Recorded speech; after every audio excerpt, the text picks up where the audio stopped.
የቁርጡ ቀን ደርሷል። በደቡብ አፍሪካ የሚገኙ ህገወጥ ናቸው ብለው ደቡብ አፍሪካውያን የፈረጇቸውን ዜጎች ለማስወጣት የተቀመጠው ቀነ ገደብ ዛሬ ይጠናቀቃል።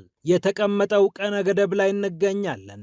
በመላው ደቡብ አፍሪካ ትልልቆቹን ከተሞች ጨምሮ ታላቅ ሰላማዊ ሰልፍ እናካሄዳለን ያሉት እነዚህ ጸረ ስደተኛ ቡድኖች በደቡብ አፍሪካ የሚገኙ መጤ ናቸው የሚሏቸው ዜጎች ላይ ማስፈራሪያ እያደረሱ እንደሚገኙ ተሰምቷል። በህይወት ከዚች ሀገር ትወጣላችሁ ወይስ በአስክሬን ሳጥን ውስጥ ብትወጡ ይሻላችኋል እያሉ ገጀራ ጭምር እየያዙ እያስፈራሩ የሚገኙ መጤ ጠሎች እንዳሉም ተሰምቷል።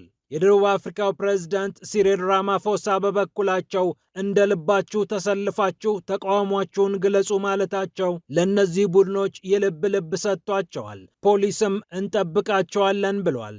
ስጋቱ ከፍ ብሏል። በርካቶች ተጨንቀዋል። ጉዳዩን እንመለከተዋለን። ይህ እንደተጠበቀ ሆኖ ኢራን አሜሪካን ማሳቀቋን ቀጥላበታለች። ትራምፕ ከኢራን ጋር ልንነጋገር ነው ሰው ልክ ያለው ሲሉ፣ ኢራን ደግሞ ወደ ኳታር ዶሃ የማቀነው ገንዘቤን ልቀበል እንጂ ከማንም ጋር ላወራ አይደለም ማለቷ ብዙዎችን እያነጋገረ ይገኛል። ይህ እንደተጠበቀ ሆኖ በቀይ ባህር እስራኤልን ያስፈራሩት ለሶማሌላንድ ማስጠንቀቂያ የሰጡት ሁቲዎች በመላው ሀገሪቱ የሚገኙ ታጣቂዎቻቸውን በክተት አዋጅ አሰባስበዋል። የቀረበው ጥሪ ተሰምቷል። የሳውዲ አረቢያ፣ የኢራን እና የተባበሩት አረብ ኤምሬት ስሞችም ተደጋግመው ተሰምተዋል። የአንሳር አላህ ንቅናቄ ከከተማ እስከ ገጠር የሰበሰባቸውን ታጣቂዎች ተዘጋጁ ብሏል። እንመለከተዋለን። ይህ እንደተጠበቀ ሆኖ ኔቶ ዩክሬን ረጅም ርቀት ድሮኖች የምትታጠቅበትን ሂደት እያመቻቸ ነው ስትል ሩሲያ ቁጣዋን አሰምታለች። ዩክሬንን ድሮን ለማስታጠቅ የወጣው ጨረታና ሌሎች ተያያዥ ጉዳዮችንም እናነሳለን። እንዲሁም ሰርጓጅ መርከቦቿ፣ ሌሎችም የጦር መርከቦቿ አደጋ ውስጥ ገብተውባታል። ከስራለች የተባለችው ለንደን ከ6 ቢሊዮን ዶላር በላይ ለድሮን መመደቧ መነጋገሪያ ሆኗል። ይህንንም ይዘናል። ፒያሳ ኔትወርክን ስትከታተሉ ሁሉንም በጥልቀት ታገኛላችሁ። ፒያሳ ኔትወርክን ሰብስክራይብ፣ ላይክ እና ሼር በማድረግ የፈጣን የተአማኒና የጥልቅ ዘገባዎች ቤተሰቡን ስንል በአክብሮት ጋብዘናል። ብስራት ከፈለኝ ነኝ። አሁን ወደ ጉዳዮቻችን አለፍን።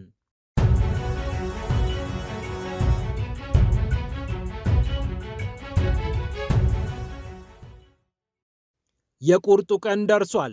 ጁን 30 በእኛ ሰኔ 23 የተቀመጠው ውጡ የሚለው ቀነ ገደብ ቁርጡ ደርሷል። ይህንን ቀነ ገደብ ፍራቻ ከ12000 በላይ የሚሆኑ ስደተኞች በውድም በግድም ወጥተዋል። ጋና፣ ማላዊ፣ ሞዛምቢክ፣ ናይጄሪያ እና ዚምባብዌ ከ3500 በላይ የሚሆኑ ዜጎችን ከደቡብ አፍሪካ አውጥተው ይህ ቀነ ገደብ መጥቶ ችግር ሳይፈጠር እርምጃ ወስደዋል። ማርቾን ማርች የተባለው ቡድን ይህ ጥያቄያችን እስኪመለስልን ድረስ፣ ስደተኞቹ እስኪወጡልን ድረስ እንታገላለን እያለ ይገኛል። ቡድኑ በመላው ደቡብ አፍሪካ የጠራው ሰላማዊ ሰልፍም ከወዲሁ ብዙዎችን አስጨንቋል። በደርባንና በጆሃንስበርግ በተለያዩ የከተማ ክፍሎች ተቀናጅቶ ይካሄዳል የተባለው በመላው ደቡብ አፍሪካ ሕዝብ ወጥቶ ጸረ ስደተኛ አቋሙን እንዲያንጸባርቅ የተጠየቀበት ይህ ሰላማዊ ሰልፍ ብዙዎችን አስጨንቋል። ፖሊስ ሰልፈኞቹንም ሰልፉንም እጠብቃለሁ እያለ ይገኛል። እንደ ቢቢሲ ዘገባ የደቡብ አፍሪካው ፕሬዝዳንት ሲሪል ራማፎሳ ሰልፈኞች ያለምንም መሳቀቅ እንዲሰለፉ ጥሪ አቅርበዋል። ጸረ ስደተኛና መጤ ጠል ናቸው የተባሉት ቡድኖች ያወጡት ቀነ ገደብ መጠናቀቁን ተከትሎ ስጋት ባረበበበት በዚህ ጊዜ በጆሃንስበርግ የሚገኙት ሱቆች እየተዘጉ እንደሚገኙ ተሰምቷል። አብዛኛው ቦታ በጸጥታ ተውጧል ይላል የዲደብሊው ዘገባ። በኒውታውን እና በፎርድስበርግ ጎዳናዎች ሱቆች መዘጋታቸውን የጠቀሰው ይህ ዘገባ ሰልፉ ከመካሄዱ በፊት ጥንቃቄ እንደታየ ይጠቁማል። የደቡብ አፍሪካ ተጠባባቂ የፖሊስ ኮሚሽነር ፔሉንግ ዲምፓኔ በበኩላቸው ዝግጁ ነን፣ ሀገራችንን ለመጠበቅ ከምንጊዜውም በላይ ዝግጁ ነን ብለዋል። የደቡብ አፍሪካው ፕሬዝዳንት ሲሪል ራማፎሳ ሰላማዊ የሆነ ሰልፍ እንዲካሄድ ጥሪ ያቀረቡ ቢሆንም ከጀርባ ግን ይህንን ቡድን እያበረታቱ ስለመሆኑ በርካቶች ቅሬታ ገብቷቸው እየገለጹ ይገኛሉ። ከ66 ሚሊዮን በላይ የሚቆጠረው የደቡብ አፍሪካ ሕዝብ በሥራ አጥነት እንደሚሰቃይ እየታወቀ ነው። በትንሹ 1/3 የሚሆነው የሀገሬው ወጣት ስራ እንደሌለው ይነገራል። በሀገሪቱ 5 በመቶ የማይሞሉት ከ3 ሚሊዮን ብዙም የማያልፉት ስደተኞች የሀገሪቱን የሥራ አጥ ቁጥር እንዲጨምር አድርገዋል የሚለው ክስ ተደጋግሞ ቀርቧል። ሕጋዊ የመኖሪያ ፍቃድ ወይም ሰነድ ሳይኖራቸው እየኖሩ የሚገኙት ዜጎች ስራችንን ወሰዱት ቢሉም አብዛኛው ኢኮኖሚና ኢኮኖሚው የሚያመነጨው ፍሬ በቀድሞዎቹ ቅኝ ገዢዎች በቁጥጥር ስር እንደዋለ ግን ብዙዎች ያነሳሉ። ይህ ግን በቁጣ ለተሞሉት የደቡብ አፍሪካ ሰዎች ብዙም የሚጥም ነገር አልሆነም። በየቤቱ እየሄዱ መቼ ነው የምትወጡት? ጁን 30 ወይም ሰኔ 23 ደርሷል እያሉ በራቸውን እያንኳኩ ስደተኞችን እያሳቀቁ ይገኛሉ። ሲኤንኤን በዚሁ ጉዳይ ላይ በሰራው ዘገባ ላይ የጠቀሰው ኩዋንጋ ኒሬንዳ የተባለ አንድ ግለሰብ ይህንን ይመሰክራል። ለ4 ወራት ያህል ስደተኞች ጋር እየሄዱ መቼ ነው የምትወጡት? ከዚህ በኋላ ካገኘናችሁ ወዮላችሁ እያሉ የሚገኙት እነዚህ ሰዎች የማላዊውን አትክልተኛ በሩ ድረስ ሄደው መቼ ነው የምትወጣው? በሕይወት ትወጣለህ ወይስ በአስክሬን ሳጥን ታሽገህ ብትወጣ ይሻላል ሲሉም አስፈራርተውታል። ይህ ደግሞ እርሱ ብቻ ሳይሆን ሌሎች ስደተኞችም እየፈሩበት የሚገኘው ጉዳይ እንደሆነ ሲኤንኤን ዘግቧል። ማርቼን ማርች የተባለው ቡድን ደግሞ የማክሰኞውን ስብሰባ የጠራ እጅግ የሚፈራ ቡድን ሆኖ ተስተውሏል። ኢትዮጵያውያንን ጨምሮ በርካታ የአፍሪካ ዜጎች የተጠለሉባትና እንጀራ ብለው የገቡባት ደቡብ አፍሪካ ምንም እንኳን ፍቃድ ሳይኖራቸው የሚሰሩ ሰዎችን ስታስተናግድ የቆየች ቢሆንም የደቡብ አፍሪካ ወጣቶች ግን በእነዚህ ስደተኞች ምክንያት የሥራ ዕድል ሙሉ ለሙሉ ተነጥቀዋል ብሎ መደምደም መጤጠልነት ተደርጎ ተወስዶባቸዋል። በዚህም ምክንያት ስደተኞች አሁን ከፍተኛ ስጋት ላይ ናቸው።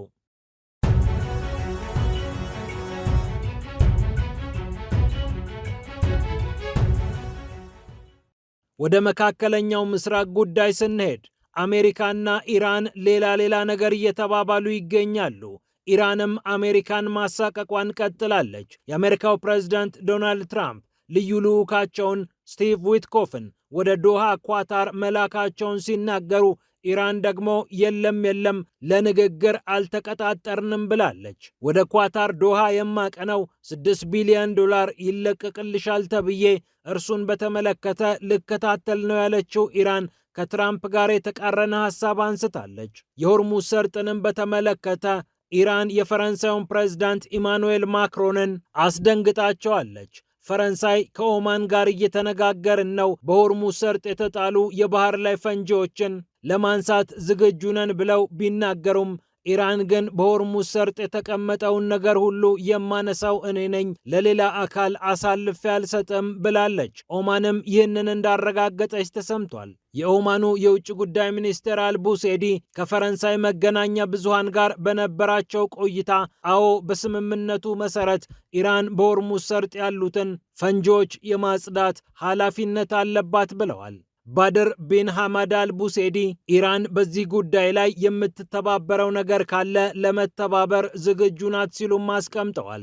ይህ እንደተጠበቀ ሆኖ የእስራኤሉ የመከላከያ ሚኒስትር እስራኤል ካትዝ የአሜሪካው ፕሬዝዳንት ዶናልድ ትራምፕ የሊባኖስን እና የኢራንን ፋይል ለየብቻ ማስቀመጥ የፈለጉ ቢሆንም ሐሳባቸውን በመቀየር የሊባኖስንና የኢራንን ጉዳይ አንድ ላይ አጣምረውታል ብለዋል።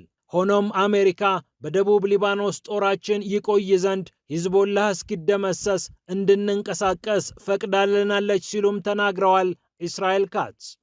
ከዛው ቀጠና ሳንወጣ በየመን ሁቲ የታወጀው አዋጅ በፍጥነት ተግባራዊ ተደርጓል። የአንሳር አላህ ቡድን በመላው የመን የሚገኙ ታጣቂዎችን ጥሪ እንዳቀረበላቸው ይታወቃል። ይህንን ተከትሎም ሰንዓን ጨምሮ በተለያዩ የሀገሪቱ አካባቢዎች ጥሪው ተግባራዊ ተደርጎ ታጣቂዎቹ ከነክላሽንኮቭ ጠመንጃቸው ብቅ ብለው ተሰልፈዋል። ወራሪዎችን በጋራ እንመክት፣ በሳውዲ አረቢያ የሚመራውን ጥምር ኃይል እንደምስሰው የሚል ጥሪ ነበር ከአንሳር አላህ ቀርቦ የነበረው። ሳባ የተባለው የሀገሪቱ የሚዲያ አውታር እንደዘገበው በመላው ሀገሪቱ የሚገኙ ጎሳዎች ጭምር የተሳተፉበት ንቅናቄ እየተካሄደ ይገኛል። ለኢራን ድል ደስ ብሎናል፣ አሁን ደግሞ አካባቢያችንን የምናስከብርበት፣ የተወሰዱብንን ግዛቶች የምናስመልስበት ጊዜ ነው ብለው ሁቲዎቹ አዋጅ ማወጃቸውም ተሰምቷል።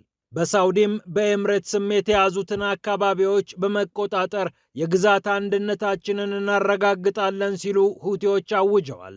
በቅርቡ እስራኤል ከሶማሌላንድ ጋር የደረሰችበትን ስምምነት አውግዘው ሁኔታውን እየተከታተልን ነው፣ እርምጃ እንወስዳለን፣ በኤደን ባህረ ሰላጤና በቀይ ባህር ላይ የሚስተዋሉ አዳዲስ እንቅስቃሴዎችንም እርምጃ እንወስድባቸዋለን ማለታቸውን ተከትለው በቀይ ባህር ውጥረት ነግሶ እንደነበር ይታወቃል።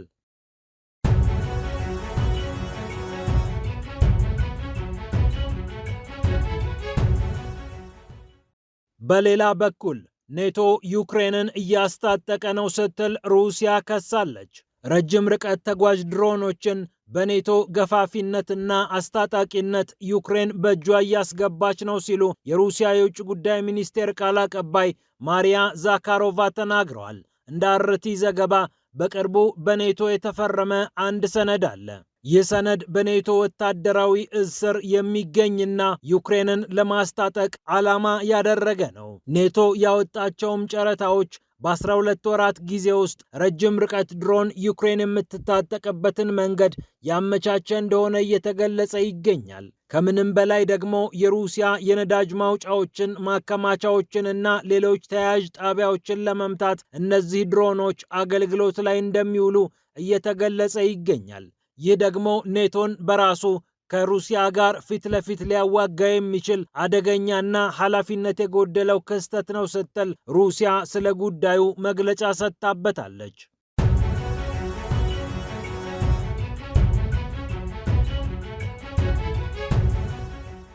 በመጨረሻም የጦር መርከቦቿ፣ ሰርጓጅ ተዋጊዎቿ ከጥቅም ውጪ ሆነዋል።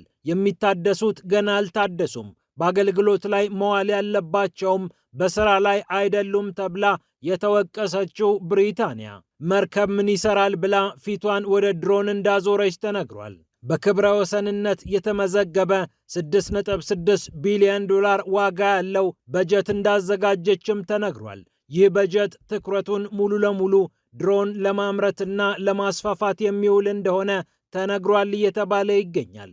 የብሪታንያው ጠቅላይ ሚኒስትር ሰር ኪር ስታርመርም ይህንን ጉዳይ በተመለከተ ለሕዝባቸው እንደሚናገሩ ይጠበቃል። ለጦር ሰራዊቱ የሚመደበው በጀት አንሷል ብለው የመከላከያ ሚኒስትራቸው በለቀቁባቸው በጥቂት ጊዜ ውስጥ ነው ኪር ስታርመር ይህንን ጉዳይ ይዘው ለብሪታንያ ሕዝብ የሚመጡት። 5 ቢሊዮን ፓውንድ ወይም 6.6 ቢሊዮን ዶላር ገደማ የተበጀተው ይህ በጀት ብሪታንያ ወደ ኋላ ቀርቼበታለሁ በምትለው የድሮን ቴክኖሎጂ ላይ ኢንቨስት እንደሚደረግም ተሰምቷል። ፒያሳ ኔትወርክን ስትከታተሉ ስለቆያችሁ ክብረት ይስጥልን ብለናል። ፒያሳ ኔትወርክን ሰብስክራይብ፣ ላይክ እና ሼር በማድረግ የፈጣን የተአማኒና የጥልቅ ዘገባዎች ቤተሰቡን ስንል በአክብሮት እንጋብዛለን። ብስራት ከፈለኝ ነኝ።